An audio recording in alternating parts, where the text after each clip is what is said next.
ಆತ್ಮೀಯ ಸ್ನೇಹಿತರೆ, ಎಲ್ಲರಿಗೂ ಗೋಲ್ ಬೋರ್ಡ್ ನ್ಯೂಸ್ ಚಾನಲ್ಗೆ ಸ್ವಾಗತ. ಈ ಒಂದು ವಿಡಿಯೋದಲ್ಲಿ ರಾಜ್ಯ ಸರ್ಕಾರದ ವತಿಯಿಂದ ಪಡಿತಾ ಇರುವಂತಹ ವಿವಿಧ ರೀತಿಯಾದಂತಹ ಪಿಂಚಣಿ ಹಣವನ್ನ ಪಡಿತಾ ಇರುವಂತಹ ರಾಜ್ಯದ ಪಿಂಚಣಿದಾರರಿಗೆ ಸಂಬಂಧಪಟ್ಟಂತೆ ಕೆಲವೊಂದಿಷ್ಟು ಬಿಗ್ ಅಪ್ಡೇಟ್ಗಳು ಲಭ್ಯವಾಗ್ತಾ ಇದಾವೆ ಸ್ನೇಹಿತರೆ. ಹೌದು ಸ್ನೇಹಿತರೆ, ಯಾರಿಗೆಲ್ಲ ಪಿಂಚಣಿ ಹಣ ರದ್ದಾಗಿತ್ತು ಅಂತಹ ಒಂದು ಪಿಂಚಣಿದಾರರಿಗೆ ಸಂಬಂಧಪಟ್ಟಂತೆ ಮತ್ತೊಂದು ಅವಕಾಶವನ್ನ ಕೊಟ್ಟಿದ್ದಾರೆ ಸ್ನೇಹಿತರೆ. ಸೊ ತಮಗೆ ಪಿಂಚಣಿ ಹಣ ಜಮಾ ಆಗ್ತಾ ಇಲ್ಲ ಅಂತ ಹೇಳಿದ್ರೆ ಈ ಒಂದು ಕೆಲಸವನ್ನ ಕಡ್ಡಾಯವಾಗಿ ತಾವು ಮಾಡ್ಬೇಕಾಗುತ್ತೆ ಸ್ನೇಹಿತರೆ. ಅದರ ಜೊತೆಗೆ ಜುಲೈ ಪಿಂಚಣಿ ಹಣವನ್ನ ಪಡಿಲಿಕ್ಕೆ ವೇಟ್ ಮಾಡ್ತಾ ಇರುವಂತಹ ರಾಜ್ಯದ ಪಿಂಚಣಿದಾರರಿಗೆ ಸಂಬಂಧಪಟ್ಟಂತೆ ಕೂಡ ಕೆಲವೊಂದಿಷ್ಟು ಮಾಹಿತಿಯನ್ನ ಒದಗಿಸ್ಕೊಳ್ಳಿಕ್ಕೆ ಈಗಾಗಲೇ ಪಿಂಚಣಿ ಇಲಾಖೆ ವತಿಯಿಂದ ಕೂಡ ಮಾಹಿತಿಯನ್ನ ಕೊಟ್ಟಿದ್ದಾರೆ ಸ್ನೇಹಿತರೆ.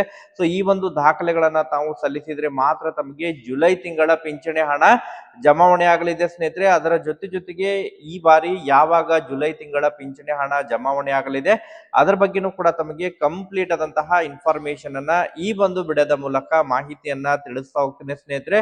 ಒಟ್ಟಾರೆಯಾಗಿ ಯಾರಿಗೆಲ್ಲ 2-3 ತಿಂಗಳಿಂದನೂ ಕೂಡ ಪಿಂಚಣಿ ಹಣ ಜಮಾ ಆಗಿಲ್ಲ, ಯಾಕಂತ ಹೇಳಿದ್ರೆ ಈಗಾಗಲೇ ಅನೇಕ ಕಾರಣಗಳಿಂದ ಪಿಂಚಣಿಯನ್ನ ರದ್ದು ಮಾಡಿದ್ದಾರೆ ಸ್ನೇಹಿತರೆ.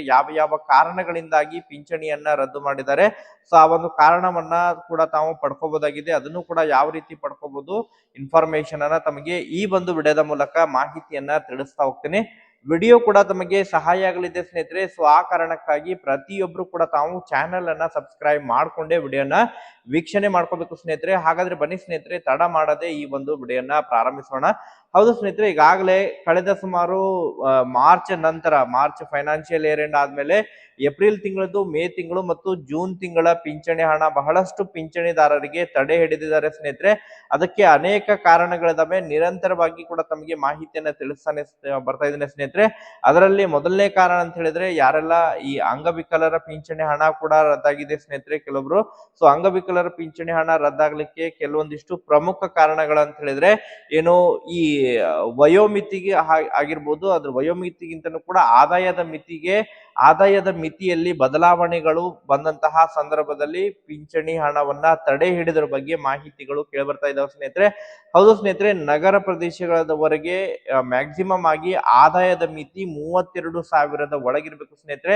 ಈಗಾಗಲೇ ಏನು 5 ವರ್ಷ ಯಾರೆಲ್ಲ ಈಗಾಗಲೇ ಪಿಂಚಣಿಯನ್ನ ಪಡೆದು 5 ವರ್ಷಗಳು ಕಂಪ್ಲೀಟ್ ಆಗಿದ್ದಾವೆ ಅಂತಹ ಒಂದು ಪಿಂಚಣಿದಾರರು ಮತ್ತೆ ಹೊಸದಾಗಿ ತಾವು ಆದಾಯದ ಸರ್ಟಿಫಿಕೇಟ್ ಅನ್ನ ಕೊಡ್ಬೇಕಾಗುತ್ತೆ ಸ್ನೇಹಿತರೆ. ಹೌದು ಸ್ನೇಹಿತರೆ, ಯಾಕಂತ ಹೇಳಿದ್ರೆ ಆದಾಯದ ಸರ್ಟಿಫಿಕೇಟ್ ಇನ ಲಿಮಿಟ್ ಇರೋದು 5 ವರ್ಷ ಇದೆ ಸ್ನೇಹಿತರೆ. 5 ವರ್ಷ ಕಂಪ್ಲೀಟ್ ಆಯ್ತು ಅಂತ ಹೇಳಿದ್ರೆ ಆದಾಯದ ಮಿತಿ ಅದರದ ಒಂದು ಎಕ್ಸ್ಪೈರಿ ಡೇಟ್ ಆಗುತ್ತೆ. ಮತ್ತೆ ತಾವು ರಿನ್ಯೂವಲ್ ಮಾಡಿಸ್ಬೇಕಾಗುತ್ತೆ. ರಿನ್ಯೂವಲ್ ಮಾಡಿಸೋದ್ರ ಮೂಲಕ ಹೊಸ ಆದಾಯ ಪ್ರಮಾಣ ಪತ್ರವನ್ನ ಸಲ್ಲಿಸಬೇಕಾಗುತ್ತೆ ಸ್ನೇಹಿತರೆ. ಒಂದ್ಸತ ತಮ್ಮ ಏನು ಅರ್ಜಿಯನ್ನ ಸಲ್ಲಿಸುವಂತಹ ಸಂದರ್ಭದಲ್ಲಿ ಯಾವ ಒಂದು ಆದಾಯದ ಸರ್ಟಿಫಿಕೇಟ್ ಕೊಟ್ಟಿದ್ರು ಅದರ ಒಂದು ವಯೋಮಿತಿಯು ಇದೆಯೋ ಇಲ್ಲೋ ಎಂಬುದನ್ನ ಒಂದ್ಸತ ಕ್ಲಾರಿಫಿಕೇಶನ್ ಅನ್ನ ಮಾಡ್ಕೊಳ್ಳಿ ಸ್ನೇಹಿತರೆ.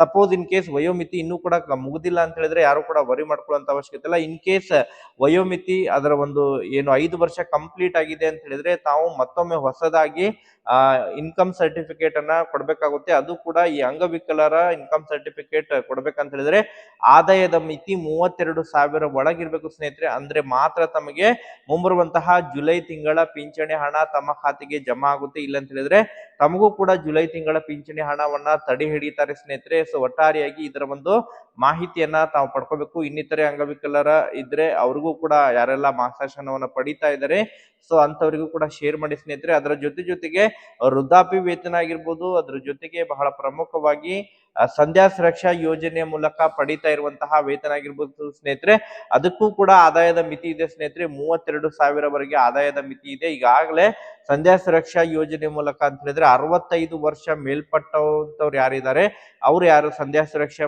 ಯೋಜನೆ ಮೂಲಕ ಹಣವನ್ನ ಪಡಿತಾ ಇದ್ದಾರೆ. ಸೊ ಅವರ ಒಂದು ಆಧಾರ್ ಕಾರ್ಡ್ ನಲ್ಲಿ ಮತ್ತು ಏನು ಜನ್ಮ ದಾಖಲೆ ಆಗಿರ್ಬೋದು ಅಥವಾ ಶಾಲಾ ಸರ್ಟಿಫಿಕೇಟ್ ಆಗಿರ್ಬೋದು, ಸೊ ಅದರಲ್ಲಿ ವಯೋಮಿತಿ ಮತ್ತು ಕುಟುಂಬ ತಂತ್ರಾಂಶದಲ್ಲಿರುವಂತಹ ಏನು ವಯಸ್ಸು ಎರಡು ಸಮ ಇದ್ರೆ ಅಂತವರಿಗೆ ಮಾತ್ರ ಪಿಂಚಣಿ ಹಣವನ್ನ ಜಮಾ ಮಾಡ್ತಾ ಇದ್ದಾರೆ ಸ್ನೇಹಿತರೆ. ಮತ್ತು 5 ವರ್ಷ ತಾವು ಕೂಡ ಈ ಒಂದು ಇನ್ಕಮ್ ಸರ್ಟಿಫಿಕೇಟ್ ಅನ್ನ ಪ್ರೊವೈಡ್ ಮಾಡಿ 5 ವರ್ಷ ಕಂಪ್ಲೀಟ್ ಆಗಿದ್ರೆ ಮತ್ತೆ ಹೊಸದಾಗಿ ಇನ್ಕಮ್ ಸರ್ಟಿಫಿಕೇಟ್ ಅನ್ನ ಮಾಡಿಸಿ ಅದರ ಒಂದು ತಮ್ಮ ಒಂದು ಬಿಲೋ ಪಾವರ್ಟಿ ಲೈನ್ BPL ಕಾರ್ಡಿನ ಜೊತೆಗೆ ವಯೋಮಿತಿ ಹಾಗೂ ತಮ್ಮ ಒಂದು ಆದಾಯದ ಮಿತಿ ಕೂಡ 32,000 ಒಳಗಿರಬೇಕು. ಅಂದ್ರೆ ಮಾತ್ರ ತಮಗೆ ಈ ಸಂಧ್ಯಾ ಸುರಕ್ಷಾ ಹಾಗೂ ವೃದ್ಧಾಪ್ಯ ಯೋಜನೆಯ ಪಿಂಚಣಿ ಹಣ ಜಮಾ ಆಗಲಿದೆ ಸ್ನೇಹಿತರೆ.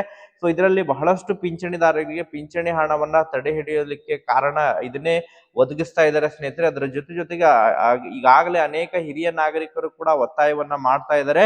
ಹಿರಿಯ ನಾಗರಿಕರ ಏನು ಪಿಂಚಣಿಯನ್ನ ಪಡ್ಲಿಕ್ಕೆ ಈಗ ಪ್ರಸಕ್ತ ಬೆಲೆ ಏರಿಕೆಯಲ್ಲಿ 32,000 ಆದಾಯ, ಪ್ರತಿಯೊಬ್ಬರ 32,000 ಆದಾಯ ಇರುತ್ತೆ. ಸೊ ಆ ಒಂದು ಕಾರಣಕ್ಕಾಗಿ ಆದಾಯದ ಮಿತಿಯನ್ನು ಹೆಚ್ಚಳ ಮಾಡಬೇಕು. ಸುಮಾರು 1 ಲಕ್ಷದವರೆಗೆ ಆದಾಯದ ಮಿತಿಯನ್ನ ಮಾಡಬೇಕು ಎನ್ನುವಂತಹ ಅಭಿಪ್ರಾಯಗಳು ಕೂಡ ಈಗಾಗಲೇ ಕೇಳಿ ಬರ್ತಾ ಇದಾವೆ. ಅನೇಕ ಈಗಾಗಲೇ ಬಹಳಷ್ಟು ಸರ್ಕಾರಕ್ಕೆ ಮನವಿಗಳನ್ನ ಕೂಡ ಸಲ್ಲಿಸ್ತಾ ಇದ್ದಾರೆ ಸ್ನೇಹಿತರೆ. ಬಟ್ ಅದು ಸರ್ಕಾರ ಯಾವ ರೀತಿ ಅದರ ಬಗ್ಗೆ ನಿರ್ಧಾರವನ್ನ ತೆಗೆದುಕೊಳ್ಳುತ್ತೆ ಅನ್ನುವಂತಹ ವಿಷಯಗಳನ್ನ ಕೂಡ ಕಾದ್ ನೋಡ್ಬೇಕಾಗುತ್ತೆ ಸ್ನೇಹಿತರೆ. ವೇಟ್ ಮಾಡೋಣ. ಒಟ್ಟಾರೆಯಾಗಿ ಯಾರೆಲ್ಲ 5 ವರ್ಷ ತಾವು ಇನ್ಕಮ್ ಸರ್ಟಿಫಿಕೇಟ್ ಅನ್ನ ಪ್ರೊವೈಡ್ ಮಾಡಿ 5 ವರ್ಷಗಳು ಕಳೆದಿದ್ದಾವೆ ಅಂತವರು ಆದಷ್ಟು ಶೀಘ್ರದಲ್ಲೇ ಇನ್ಕಮ್ ಸರ್ಟಿಫಿಕೇಟ್ ಅನ್ನ ಮತ್ತೆ ಪ್ರೊವೈಡ್ ಮಾಡಬೇಕು ಸ್ನೇಹಿತರೆ. ಮತ್ತು ಅದರ ಒಂದು ಆದಾಯದ ಮಿತಿ 32,000 ಒಳಗಿದ್ರೆ ಮಾತ್ರ ತಮಗೆ ಈ ಒಂದು ಪಿಂಚಣಿ ಹಣ ತಮಗೆ ಜಮಾ ಆಗಲಿದೆ ಸ್ನೇಹಿತರೆ. ಸಂಧ್ಯಾ ಸುರಕ್ಷೆ ಆಗಿರ್ಬೋದು, ವೃದ್ಧಾಪ್ಯ ಆಗಿರ್ಬೋದು, ಅಂಗವಿಕಲರ ಪಿಂಚಣಿ ಆಗಿರ್ಬೋದು, ವಿಧವಾ ಪಿಂಚಣಿ ಆಗಿರ್ಬೋದು. ಸೊ ಇದ್ರ ಒಂದು ಒಂದ್ಸತ ತಾವು ತಮ್ಮ ಒಂದು ಪಿಂಚಣಿ ಇಲಾಖೆಗೆ ಭೇಟಿ ಕೊಟ್ಟು ಅದ್ರ ಬಗ್ಗೆ ಮಾಹಿತಿಯನ್ನ ಪಡೆದುಕೊಡ್ರಿ. ಯಾವೆಲ್ಲ ಕಾರಣಕ್ಕಾಗಿ ಪಿಂಚಣಿ ಹಣ